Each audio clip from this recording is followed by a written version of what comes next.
Seguimos con el análisis de Venezuela y estamos hablando de la situación económica. ¿Se mantiene igual? ¿Está peor? Porque creo que va pronto a darse el tema del nuevo cambio, ¿no? El nuevo cambio de la moneda en Venezuela. No, ya se puede comprar de manera libre, por ejemplo, dólares, ¿no? Claro que a la tasa de cambio del mercado libre, o sea, unos si no me equivoco, 170 bolívares por dólar, contrastan brutalmente con lo que es los dólares que vende el gobierno para productos de primera necesidad, ¿no? Que eso es 6 bolívares 50. ¿Ya? O sea, la diferencia es gigantesca, ¿no? Claro, pero en todo caso hay una liberalización para permitir, en todo caso, porque es uno de los grandes problemas de la economía venezolana, es que no hay dólares. Claro. Y no hay dólares porque, primero porque se está secando el flujo por la reducción de los precios, pero también por el control de cambios, ¿no? En la medida que es el gobierno el que entrega los dólares y los entrega, digamos, como toda burocracia, de manera a cuentagotas, entonces eso ¿qué es lo que origina? Que no se puede importar. Y en gran parte la escasez es debida a eso, que no se puede ir porque en Venezuela la mayoría de los productos son de origen extranjero, son importados. Entonces, al bloquearse la entrega de dólares para las importaciones, entonces se produce la escasez que se ve en los supermercados, ¿no? Entonces, bueno, las medidas que están optadas para tratar de aliviar un poco eso van a ser seguramente insuficientes, ¿no? Muy bien, vamos a dejar Venezuela y nos vamos a Brasil. La Fiscalía solicitó investigar a 54 políticos por corrupción en el caso Petrobras.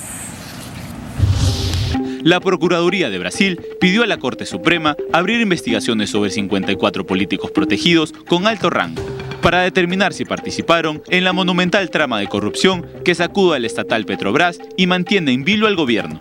El Procurador General de la República, Rodrigo Janot, entregó una solicitud a la Corte Suprema para indagar a políticos importantes, grupo que podría incluir a exministros, gobernadores y actuales líderes de las cámaras, los cuales han sido mencionados por testigos claves de la Fiscalía, que investiga el enorme plan de sobornos considerado el más grande en la historia del país. Los nombres de quienes serán investigados, si la Corte lo aprueba, no fueron divulgados porque las causas están bajo secreto judicial, pero el fiscal general Rodrigo Janot, que presentó la solicitud, pidió el levantamiento de esa reserva. El escándalo ahoga a la mayor compañía pública de Brasil en una mezcla de sobornos, fraude, manipulación de licitaciones públicas y lavado de dinero, según las revelaciones que hicieron algunos acusados a cambio de una reducción de sus eventuales condenas y que fueron filtradas a la prensa. Los fondos desviados fueron destinados a cuentas personales o para financiar partidos políticos. Las especulaciones sobre sus ramificaciones en el Congreso y en distintos niveles de gobierno apuntan a figuras tanto afines al gobernante Partido de los Trabajadores y a sus aliados, como a algunos opositores. La lista presentada por Janot inaugura una nueva fase del escándalo, que desatará tensiones entre los poderes de la República en la primera economía de América Latina. Muy bien, el gran escándalo de Petrobras y que, bueno, hasta el momento no ha afectado a la presidenta Dilma Rousseff, pero realmente es increíble todo lo que se va conociendo, ¿no? El nivel de corrupción que puede existir en Brasil. Claro, que eso motivó que tuviera que desprenderse de su amiga, la anterior presidenta de Petrobras, que, digamos, hasta el último momento ya intentó que se mantuviera en el cargo, pero al final digamos, la dimensión de la corrupción que se iba encontrando era tal que al final tuvo que aceptar que se fuera, ¿no? Y esto es en realidad el tema en la corrupción en Brasil. Hay que recordar que se viene hablando de hace mucho tiempo. En el gobierno de Lula ya se venía hablando de estos sistemas de financiamiento de los partidos políticos a través de la corrupción, entre ellos el caso de Petrobras, ¿no? Pero también de otras empresas, ¿no? Entonces esto viene de alguna manera es un poco llover sobre mojado, ¿no? Digamos, poco a poco se va corriendo el velo sobre toda una corrupción que de alguna forma incluso ya han habido sanciones, pero que cada vez más va tomando, digamos, se va descubriendo las dimensiones mucho mayores, cada vez mayores, digamos, y involucrando a cada vez más personas, ¿no? Y efectivamente eso es algo que al final de todas maneras perjudica de alguna forma a la presidenta, ¿no? Muy bien, ahora nos vamos a México. La Policía Federal y el Ejército de ese país capturó a Omar Treviño, alias Z42, el líder del cártel Los Zetas. Bien, pero primero vamos a Argentina. La justicia de ese país detuvo a un empleado de aduanas del aeropuerto Ezeiza por el persistente seguimiento con cámaras de seguridad del fallecido fiscal Alberto Nisman tras su regreso a Buenos Aires. Un empleado aeroportuario fue detenido y una joven modelo citada a declarar en la causa por la enigmática muerte del fiscal, que acusó a la presidenta argentina Cristina Fernández de encubrir a Irán por un atentado en 1994. La detención de un trabajador del Aeropuerto Internacional de Ezeiza se realizó en el marco de la investigación de unas imágenes de la cámara de seguridad en las que se observa cómo un hombre recibe al fiscal Alberto Nisman cuando regresa a Buenos Aires en enero, indicó el sitio web del Ministerio de Justicia.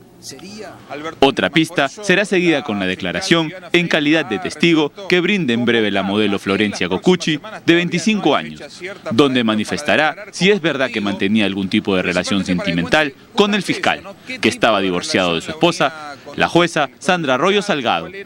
La justicia sospecha que Nisman pudo haber sido blanco de un seguimiento por espías desplazados de la Secretaría de Inteligencia SI, a los cuales el gobierno acusa de haber inducido al fiscal a denunciar a la presidenta. El hombre que saluda efusivamente a Nisman en el aeropuerto podría ser uno de esos espías, según los investigadores. El gobierno sostiene que la desestimada acusación contra Kirchner fue una represalia de grupos de la inteligencia echados de sus puestos en diciembre. Tras la conmoción por la muerte de Nisman, Fernández de Kirchner logró el apoyo del Congreso para disolver la SI y crear así una nueva agencia de inteligencia. De inteligencia que lo recibe. Es un dato importante. Muy bien, y antes de ir con el análisis de Argentina, nos vamos con una noticia de último minuto. El embajador de los Estados Unidos en Corea del Sur, Mark Lippert, fue atacado posiblemente por más de una persona, informaron fuentes del gobierno estadounidense y sudcoreano.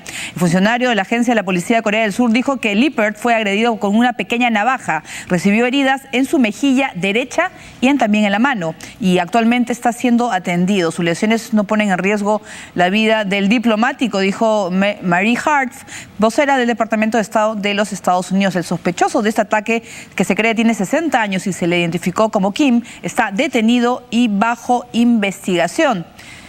Según el canal de noticias de Corea, el hombre iba a pronunciar un discurso en un desayuno que se llevaba a cabo en el Salón Sejong de Seúl. El reporte no indica nada específico sobre el ataque, solo que el grito del embajador se escuchó y luego se vio al hombre con sangre que fue llevado a un hospital.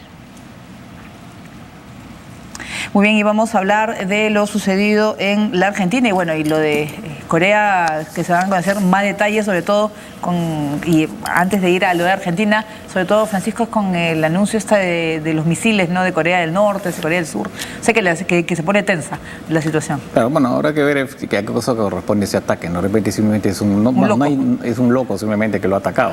No lo sabemos, ¿no? En fin, habrá que esperar un poco más detalles. Un poco más de detalles. Muy bien, vamos a ir con el tema de Argentina, porque ahora se está hablando mucho del caso de Nisman, que tenía más de 1.7 de alcohol en la sangre. Se ha conocido, está leyendo en la prensa argentina, que una supuesta novia que le han citado, una chica que ella ha dicho que no tenía ninguna relación con Nisman, que era amiga de él, pero sin embargo está siendo, pues, ha sido citada a la justicia, pero que luego de la posición también tomada por el gobierno, ¿no?, de Argentina, de que ha sido pues que Nisman lo que buscaba era desestabilizar el gobierno de Cristina Fernández, una manera de defender y poder bajar la denuncia hecha por el fiscal.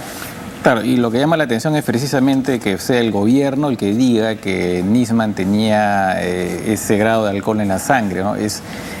Puede estar borrachísimo y matar, o sea, de acuerdo, pero en todo caso que lo diga el gobierno es, que lo veía pues la fiscalía con información como parte de la digamos, de la investigación, pero que como una manera de desacreditar a una persona que ha fallecido, decir que tenía el gobierno lo está diciendo, realmente llama la atención en todo caso, ¿no? En concreto, después de que el juez hubiera desestimado la acusación fiscal, esta resolución del juez ha sido apelada, ¿no? Entonces, por lo tanto, todavía el proceso de alguna manera va a seguir. Pero sí hay que decir también, creo que ya se ha dicho en otras oportunidades, y que es cierto que la acusación como tal es un poco, digamos, está un poco coja, ¿no? Porque el elemento principal finalmente de esa acusación, uno de los elementos principales era si es que los famosos pedidos de captura de Interpol habían sido retirados o que el gobierno argentino había solicitado que esas órdenes de captura contra funcionarios iraníes fueran retiradas o no. Y finalmente se ha visto que no. Entonces, en la medida que eso que es el principal elemento finalmente lo que sustentaba la acusación no existe, entonces la acusación como tal también pierde bastante peso, ¿no? Entonces no es sorprendente por lo tanto, más allá de toda especulación conspirativa, claro, que el juez haya efectivamente desestimado la denuncia, ¿no? Claro, pero también veo y se nota una Cristina Fernández más segura, ¿no? Que era muy distinta a la de cuando recién se conoció el caso Nisman. Yo creo que está segura que eso no la va a perjudicar, por lo menos, o que la denuncia no tiene el sustento preciso como para poder afectarla. Bueno, obviamente, yo la veo más tranquila. Si la acusación ha sido desestimada por el juez, por lo menos en primera instancia, evidentemente le da a ella una cierta tranquilidad, y cuando se presentó ante el Congreso para su discurso, que duró 4 horas, donde mostró pues efectivamente cierta cierta tranquilidad, y pudo pues hacer un discurso que además tenía muchos visos electorales, ¿no? Ajá. Pensando en la próxima campaña electoral, ¿no? Muy bien, ahora nos vamos con el presidente del Uruguay, Tabaré Vázquez, que suspendió temporalmente la venta de marihuana en las farmacias. El mismo día en que Naciones Unidas lanzó una fuerte advertencia sobre la legalización del comercio de marihuana, con críticas a la apertura llevada adelante por Uruguay, el flamante gobierno de ese país decidió aplazar sin fecha la venta de marihuana en farmacias. El secretario de la Junta Nacional de Drogas, Milton Romani, dijo al diario El Observador que la nueva administración encabezada por Tabaré Vázquez no se manejará con plazos ni a las apuradas. El presidente me transmitió que vamos a cumplir con la ley de la mejor manera posible, así que habrá venta en farmacias. Cuando yo asumí, Tabaré fue enfático en que la ley se va a cumplir, pero lo único que quiere es que se cumpla bien. Explicó Romani, no queremos hacer las cosas con apuro. No puede confundirse el hecho de que nosotros seamos más cuidadosos con que no haya continuidad en el proyecto. Continuidad y cumplimiento de la ley va a haber, agregó el secretario. Cabe recordar que el Congreso de Uruguay aprobó en diciembre de 2013 la legalización de la marihuana, bajo un sistema oficial de producción y venta, considerado incompatible con los tratados internacionales antidrogas, según la Oficina de Control de Drogas de la Organización Mundial de la Salud.